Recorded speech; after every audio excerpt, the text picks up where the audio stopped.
Hello everybody, and this is Chaos with Chaos Esports Productions, bringing you another viewer cast. Today we're going to be taking a look at Angelus's PvZ. I gotta say, his PvZ style is very interesting. There are some pros and cons to it, so we'll talk through this and hopefully give him a little bit of an insight on what he can do to improve. Now I'm going to put it on ×2 for now because it is a fairly long game, and I don't want to take up too much of everybody's time. So just one quick announcement. Feel free to send me your replays if you're interested in me taking a look at them. There's an email address in the description, so keep an eye out for that.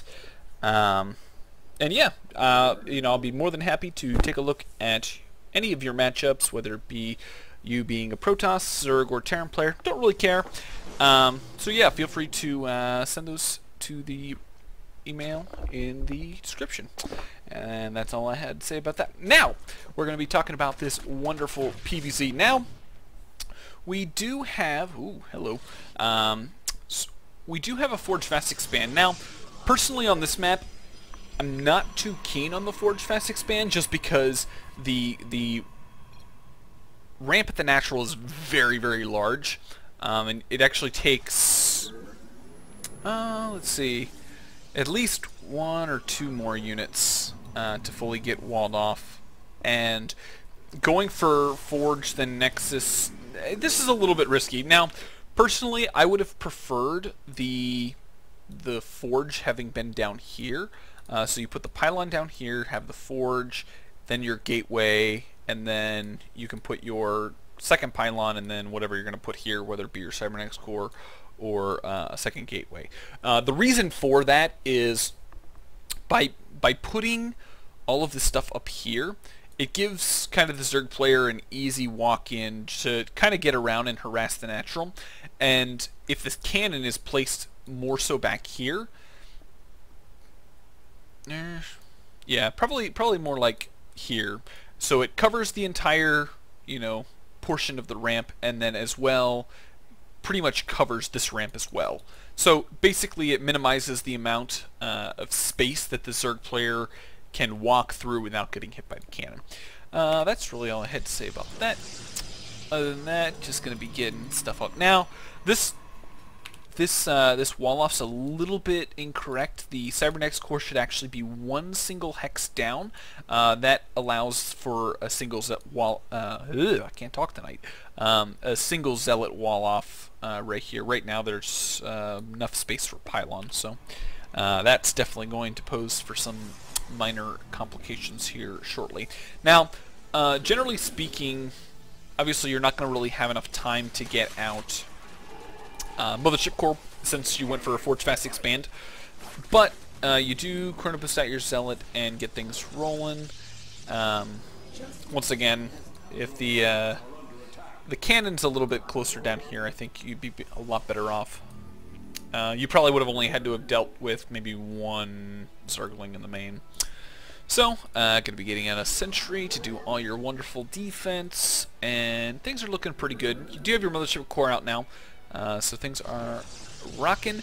And then you choose to go for a Stargate. Now, Stargate play in PvZ is still a viable option. Most of the time, I would say that Stargate play usually is just like a 4 or 5 Phoenix harass style where you go around and clean up all the overlords around the map. I haven't really seen too much Void Ray play, but I think Void Ray play can potentially be viable. Depending on if you're trying to go for a timing or something of that sorts. So you open with Oracle. Now, Oracles are okay. In my opinion, I would not highly recommend it just because Oracles require you to do a lot of multitasking. When you go behind the mineral line, you have to harass properly, and then obviously avoid any potential static defense that they might have. You are floating a lot of minerals, and this is kind of about the point where you should be planning down either more gateways or a different tech structure and moving up in your tech structure. So definitely need to be watching your monies and keeping them low. See, with only one gateway out, you don't really have a way to get rid of this, and then you finally plant down your 4 stargates. Now, I don't know how much I agree with this. You know, I personally haven't played a whole lot of Skytoss against Zerg. Obviously, you go in, you scout, and you kind of have an idea of what he's doing. He's going for Swarm Hosts. Now, Swarm Hosts, since most of the Protoss Sky units are fairly slow, as far like Void Rays, Carriers, Tempests, the only ones with mobility are really the Oracles and the Phoenix, and because of that, you have to make sure that one, you know what you're doing, and two, you figure out how your opponent's going to play. If he goes for mass corruptors, obviously the Phoenixes and Oracles really aren't going to do anything because corruptors are heavy units and have lots of armor, and Phoenixes pretty much don't do any damage to corruptors. So Void Rays are definitely the route to go, which it appears that you are doing. Now, the only thing that, you know, the biggest problem that going Skytoss is your gas to mineral ratio is going to get really skewed toward the minerals, since, you know, Sky units are very... Ooh, Stalker decided he didn't like playing with the Zealot, I guess.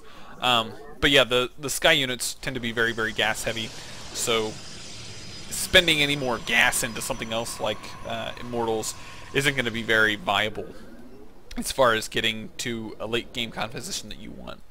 Now, you choose to move out here. You got 5 Void Rays. Now, as of right now, you've seen that he's got a fair number of Locusts, which means he has a fair number of Swarm Hosts, and basically means that he's pretty much going to shut down any ground army you have. So, focusing on a ground army at this point is pretty much going to be useless once he gets into position to start sieging your front.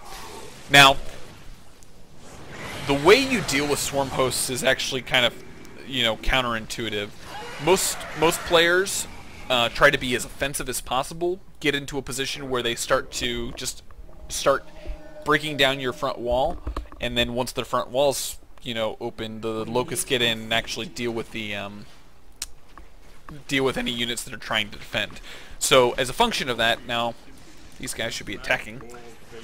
As a function of them being siege units, you have to force your opponent to want to go back home, because Swarm Hosts are really bad at defending.